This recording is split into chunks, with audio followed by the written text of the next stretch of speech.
점심 식사는 잘 하셨습니까? 예. 오늘 오후에는 이제 에스겔서 24장, 계속해서 에스겔 말씀을 우리가 살펴보고 있습니다. 지난주 에스겔서 23장에 오홀리아와 오홀리바에서 북이스라엘과 남유다의 제약상을 대해서 살펴봤습니다. 오늘 하나님께서 에스겔서 24장을 통해서 그런 정결하지 못한 것을 오늘 정결하게 오늘 해주시겠다라고 말씀하십니다. 성도 여러분, 우리 가마 있죠, 가마솥. 우리나라 가마솥에 밑에 장작을 넣어서 막 물을 이렇게 불을 붙여서 물을 끓으면 엄청 물이 많이 끓잖아요. 그 안에 오늘 우리가 말씀처럼 양 한 마리를 훅 집어넣었어요. 꼭 삼게끔. 우리 뭐라 그러죠, 그거를? 삼계탕. 양을 넣는데 삼계탕이 돼요. 오불개? 아, 어쨌든 간에 그걸 막 삶는데 어느 정도 적당히 삼키면 우리가 그걸 빼낼 건데 오늘 하나님께 어떻게 삶아라고요? 완전 그 안에 있는 뼈 모든 것들이 다 그죠? 불에 다 타버리게끔 그 불길에 없어지게끔 태워라라고 합니다. 그러면 얼마만큼 많은 그 불, 그거로 말미암아 이 가마가 끓고 있겠습니까? 그걸 오늘 상상을 한번 해보시자는 거죠. 그래서 오늘 에스겔 24장은 그 끓는 가마와 이 막 불이 끓고 있는 그 가마 속에 안에 있는 그 모습을 오늘 하나님의 심판이라고 하는 그 모습으로 우리가 생각해 보자는 것이죠. 예루살렘은 하나님의 도성이죠. 성전도 있고요. 하나님 앞에 제사가 드려지기 때문에 언제나 이 도시는 거룩한 그런 도시로 보여집니다. 그러나 그 안에 하나님을 향한 진실한 마음이 없다라는 거예요. 사람들이. 겉으로는 거룩해 보였지만 그 속에는 자신들의 우상, 욕심, 욕망이 가득해 있다라는 겁니다. 하나님은 그들의 죄를 그죠? 끓는 가마에 던져 넣죠. 그리고 불을 지펴서 끓게끔 그 안에 있는 그죠 가마 안에 있는 불순물이 쭉 올라오겠죠. 그것을 다 태워버리겠다. 그것이 심판이라고 말하고 있습니다. 솥이 깨지지까지는 않죠. 그 안에 있는 것들이 완전히 끝장날 때까지. 네, 그게 죄라는 겁니다. 에스겔은 더 이상 오늘 뭐 이런 상황을 떠올리고 또 그때에 갑작스럽게 자신의 아내까지 죽게 되죠. 하나님께서 에스겔 선지자에게 아내가 죽었는데도 눈물을 흘리지 말라고 했습니다. 왜 그럴까요? 앞으로 일어날 저 남유다의 멸망 때 그런 상황을 보여주고 있기 때문입니다. 오늘 하나님께서 이런 장면을 통해서 너무 가슴 아픈 장면인데 하나님의 깊은 뜻이 담겨져 있다라는 겁니다. 하나님께서 이스라엘 백성의 그 죄로 말미암아 하나님의 거룩한 백성으로 도저히 돌아가지 않다 보니 하나님께서도 너무 안타깝고 너무 슬프다라는 겁니다. 사랑하는 성도 여러분, 이 오늘 에스겔서 24장이 과거 얘기가 아니에요. 오늘 우리 삶에도 비슷하게 동일하게 이루어집니다. 우리가 종종 교회에 다닌다고 신앙인처럼 행동을 하겠죠.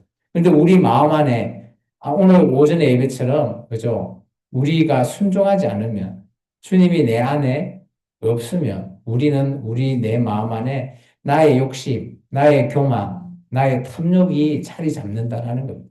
그게 죄라는 겁니다.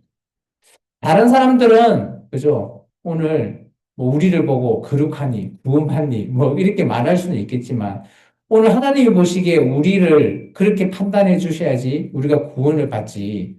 하나님께서 우리를 보고 오늘 에스겔 24장처럼 예루살렘 성처럼 그죠? 죄악으로 가득 차 있다. 그러면 우리는 그죠? 하나님 앞에 심판대에서 지옥으로밖에 갈 수 없습니다. 정말 안타까운 그런 얘기가 에스겔서 24장에 담겨져 있습니다. 이 끓는 가마 속에서 이게 나도 모르는 불순물, 즉 죄가 나온다라는 겁니다. 우리 내면에 하나님이 이렇게 오늘 불길로 막 때울 때 우리의 죄가 감춰질 수가 없다라는 것을 에스겔서 24장이 말하고 있죠. 그렇다면 심판하면 우리는 두려움만 얘기하고 있지만 하나님께서 이 심판을 통해서 우리를 정결하게 만들기 위함이에요. 그 이후에는 우리가 예수 그리스도로 말미암아 정결한 우리가 오늘 하나님과 함께 영원히 천국이라고 하는 것, 소망의 이야기로 이어진다라는 겁니다. 그 전에 우리 안에 있는 죄, 오늘 찌꺼기, 이런 것들이, 모든 것들이 심판대에서 모든 것들이 정결하게 바뀌지 않으면 우리는 하나님 앞에서 더 이상 함께 할 수 없다라는 걸 말하고 있습니다. 하나님의 심판은 우리를 깨끗이 하시고 다시 우리를 세우기 위한 은혜의 손길입니다. 그래서 우리가 심판하면 너무 두렵고 떨림에 나아가지 않기를 바랍니다. 물론 두렵고 떨리겠죠. 근데 내가 하나님 앞에 나의 모든 죄를 주님 앞에 회개하고 나아갈 때 오늘 우리는 그래도 두렵고 떨림으로 나아가지만 오늘 우리가 예수님으로 말미암아 구원에 이룰 수 있다는 확신의 믿음, 그 또한 우리가 붙들어야 될 또 하나의, 그죠? 우리에게 주신 하나님의 은혜이십니다. 하나님 앞에서 우리는 교만을 내려놓고 탐욕을 부리고 거룩을 붙들어야 된다는 것이 오늘 에스겔서 24장을 통해서 말하고 있습니다. 아까도 얘기했지만 오늘 에스겔서 24장 1절에서 14절은 정말 하나님께서 끓는 가마의 환상을 통해서 오늘 이것이 앞으로 일어날 예루살렘의 일이라는 것을 보여주고 있습니다. 우리 말씀을 한번 읽어볼까요? 에스겔서 24장 6절입니다. 6절. 우리가 좀 전에 읽었던 말이죠. 같이 읽습니다. 그러므로 주 여호와께서 이같이 말씀하셨느니라. 피를 흘린 성읍 녹성 가마 곧 그 속에 녹을 없이 하지 아니하는 가마여 화 있을진저 제비를 뽑을지라도 그것이 없이 그 덩이를 하나하나 건져낼지어다. 이 녹성 가마, 이 재라고 하는 것, 이것은 당연히 화 있을 그런 화가 있는 존재인 거죠. 이것이 녹이 다 벗겨지고 하나님 앞에 거룩하게 바뀌어야 된다라는 겁니다. 끓는 가마 속에 고기가 끓어오르면 그 속에 있는 뭐 기름, 찌꺼기 이런 것도 오르겠죠. 예루살렘의 죄가 바로 그런 모습을 하고 있다라는 겁니다. 사람들은 겉으로 거룩한 척 하지만 하나님 앞에서는 모든 것들이 기름 이런 것들이 막 끓는 가마 속에서 흘러 올라오는 그런 기름때 있잖아요. 그런 죄가 낱낱이 우리의 죄가 하나님 앞에 보일 거라는 겁니다. 우리의 삶에 아무리 감추려고 해도 하나님 앞에서는 감출 수 없고 숨길 수 없다라는 겁니다. 오늘 갈라디아서 6장 7절에 바울은 이렇게 얘기합니다. 스스로 속이지 말라. 하나님을 업신여김을 받지 아니하시나니 사람이 무엇으로 심든지 그대로 거둔대요. 내가 죄를 심으면 나의 그 결과는 죄로 나오는 겁니다. 그래서 우리의 마음속에 심은 교만, 탐욕, 그리고 그런 미움 같은 것이 결국은 우리의 삶의 열매로 드러난다라는 거죠. 끓는 가마에 불순물처럼 떠오르듯이 우리 내면에 있는 그런 죄악, 그런 불순물들이 하나님 앞에 다 언젠가는 드러날 거라는 겁니다. 히브리서 기자는 이렇게 말씀하십니다. 지으신 것이 하나도 그 앞에, 하나님 앞에 나타나지 않음이 없다라는 겁니다. 그래서 우리가 언젠가는 결산받는 그날에, 그죠? 하나님께서 우리가 벌거벗은 것이 다 드러난대요. 언젠가는 우리가 하나님 앞에 심판대에 면 그렇게 되지 않겠습니까? 아무리 내가 내 마음속에 깊이 숨겨 놓으려고 하지만 하나님 눈에는 그것이 다 보이신다라는 겁니다.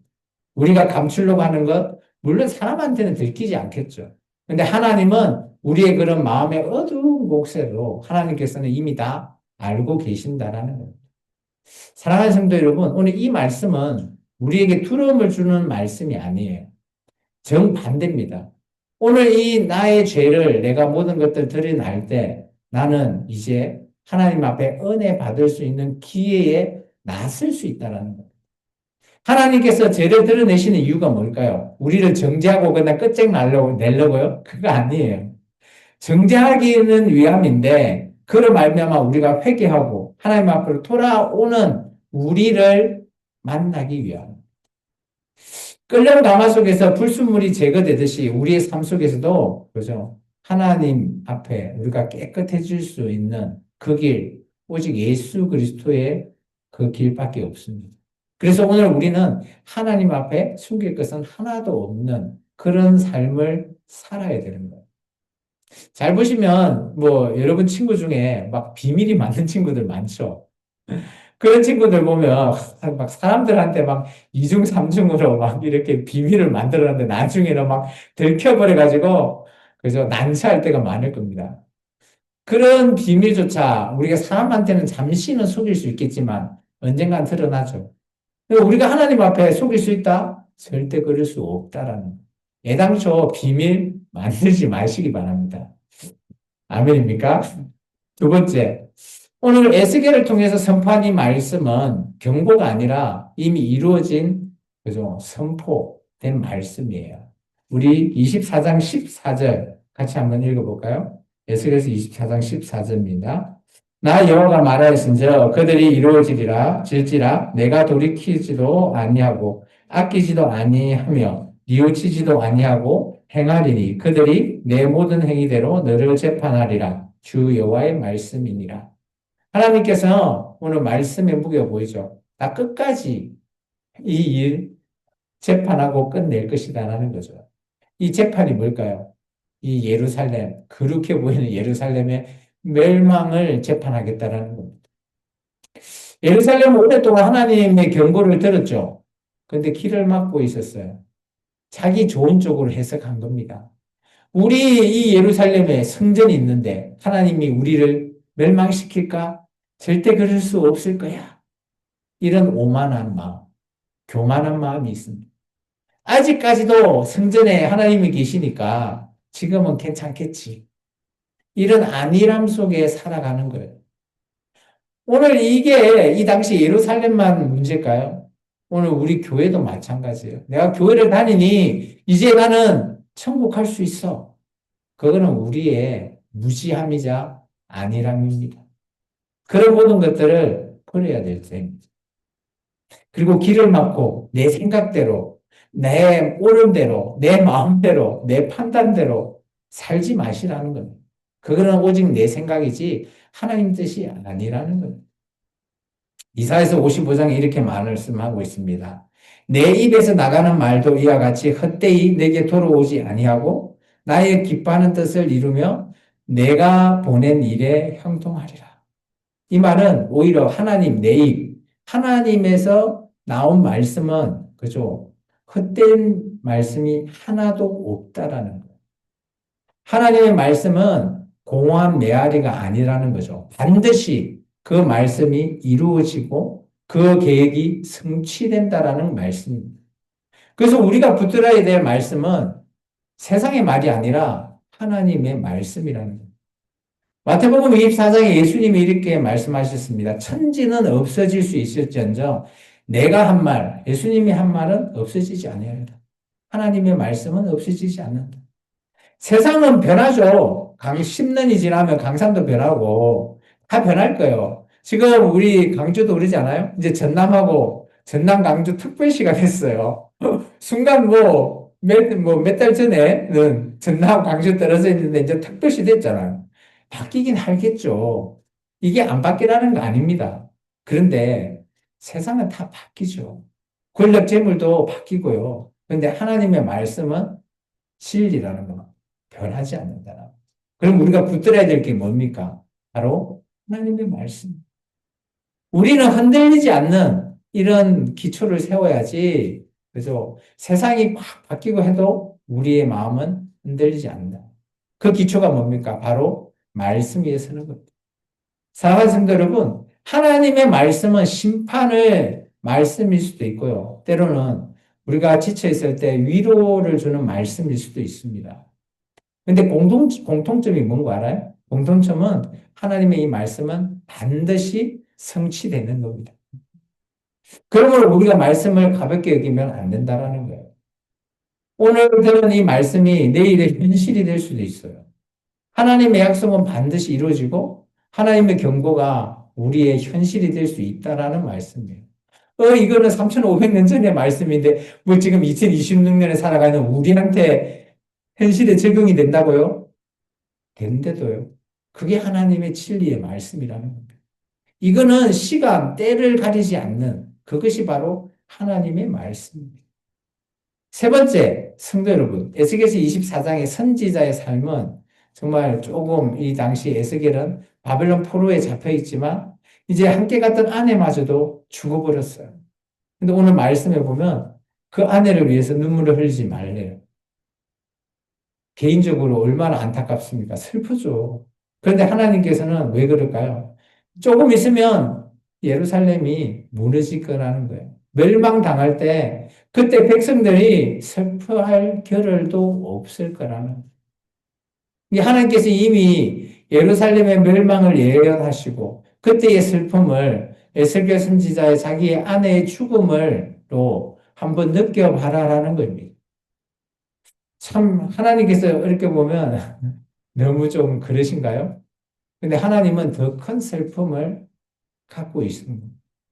심판 속에서도 하나님은 영광은 떠나지 않는 거예요. 대신 하나님의 백성이 절대 하나님은 우리를 멸망시키지 않을 거야. 이거는 아니라는 것이죠. 하나님의 성 예루살렘은 무너지지만 하나님은 그래도 그곳에서 남은 자를 또 통해서 함께 영광은 무너지지 않고 함께 하신다는 사실입니다. 하나님은 심판이 끝이 아니에요. 심판 이후에 하나님 앞에 회개하고 돌아오는 백성, 그 백성과 함께 하기를 원하시는 것이 하나님의 진정한 뜻이라는 겁니다. 이사야서 43장에 이렇게 말하고 있습니다. 네가 물 가운데 지날 때 하나님이 내가 함께 할 것이다. 강을 건널 때도 물이 너를 침몰하지 못하게 할 거고 네가 불 가운데 지나가도 타지 않을 것이야. 불꽃이 너를 사르지도 않을 것이야. 이게 이사야서 말씀인데요. 놀라운 거는 오늘 이들은 이미 경험했어요. 바벨론에 잡혀갔던 1세대 다니엘과 세 친구가 정말 풀무불에 어마어마한 데에서 타지도 않았어요. 그런 것들 이들이 체험한 겁니다. 하나님의 말씀이 너무 대단하고 너무 그 말씀이 변하지 않는다라는 것을 이들이 체험하고 있고 이들이 이 말씀을 그대로 받아들인 겁니다. 바울은 로마서 8장에 이렇게 얘기합니다. 생각한 건데 현재 이 고난 장차 우리에게 나타날 영광과 비교할 수 없대요. 이 고난이 뭘까요? 현실에 그는 고난 힘든 이가 아니에요. 하나님의 말씀대로 예수 그리스도를 따라가고 살아가는데 신앙을 지킬 때 남이 나를 비판하고 나를 괴롭히고 하는 이 고난 속에서도 우리가 예수님을 끝까지 그 끝에 예수님을 만날 때까지 우리 이 신앙을 지켜나가는 고난을 얘기하는 거예요.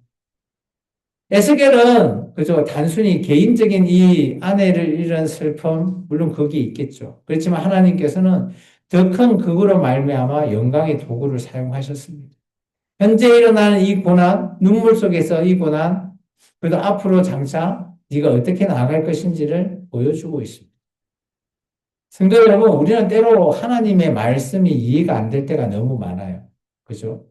또 우리의 삶 속에 하나님의 말씀대로 이루어지는데 왜 내가 당해야 되지? 이럴 수도 있어요. 그런데 하나님께서는 다 이유가 있다라는 겁니다. 그 고난 속에 하나님의 뜻이 있고 우리의 믿음이 어떻게 더 나아갈 수 있는지를 보여주고 계십니다. 에스겔은 자신의 아픔을 통해서 하나님의 메시지를 전했죠. 우리의 삶의 고난, 하나님의 영광을 드러낼 수 있다라는 거예요.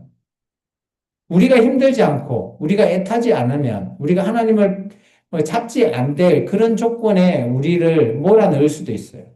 그러다 보면 우리가 그 속에서 하나님을 찾고 의지해 나아가면서 우리의 모든 이 죄악을 다 하나님 앞에 내어드리고 우리가 거룩하게 하나님과 나아갈 수 있는 삶, 그런 삶을 하나님께서 원하신다는 겁니다. 사랑하는 성도 여러분, 끓는 가마솥의 심판은 단순히 두려운 메시지가 아니라고 했습니다. 그것은 우리를 깨우시는 하나님의 사랑입니다. 예루살렘은 하나님과 함께 하기에 거룩해 보였지만 실상은 그들은 죄로 가득한 성읍이었어요. 오늘 교회가 그죠? 하나님의 집인데 이 집안이, 그죠? 거룩해야 되는데 이 집이 죄악으로 물들어 있다면 하나님이 어떻게 생각하시겠습니까? 동일한 말씀입니다. 에스겔 때에 얘기했던 말씀이 현재 우리 교회에게도 동일하게 적용될 수 있다라고 봅니다. 우리의 삶도 그렇고요. 때로는 우리가 하나님 앞에 우리의 죄악을 드러내야 할 때가 있습니다. 우리가 깨끗해지고 다시 세워지는 것, 이게 정화의 과정인데 이것이 주님 앞에 나아가는 우리의 모든 것들을 내어놓고 우리가 비우고 주님을 받아들일 때 이런 모든 것들이 이루어진다라는 겁니다. 오늘 이 말씀을 통해서 주님께서는 다시 우리를 새롭게 하시기를 원하십니다. 따라서 오늘 우리의 삶이 하나님의 영광을 드러내는 증거가 되시기 바랍니다. 이번 사순절을 통해서 우리가 매일매일 적용 속에서 하나님 앞에 내가 나의 것을 비우고 주님 것을 채워나가며 또 나의 기도와 말씀 속에서 내가 오늘 또 숨기며 또 하나님의 그 뜻대로 말씀대로 순종해 나아갈 때 오늘 우리가 하나님이 원하시는 삶, 그 삶으로 나가는 길이라고 생각합니다.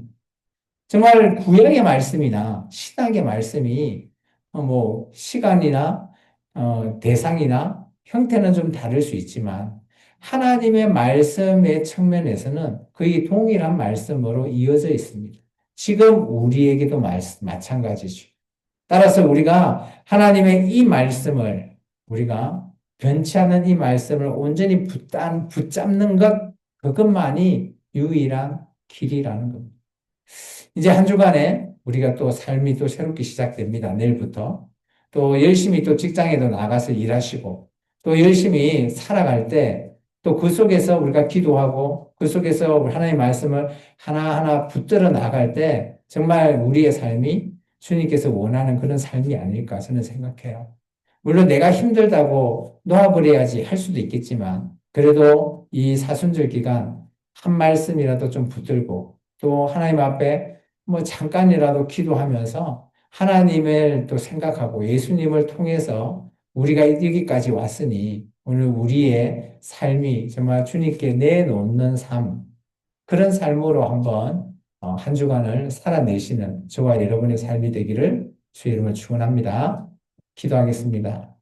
참 좋으신 아버지 하나님 감사합니다.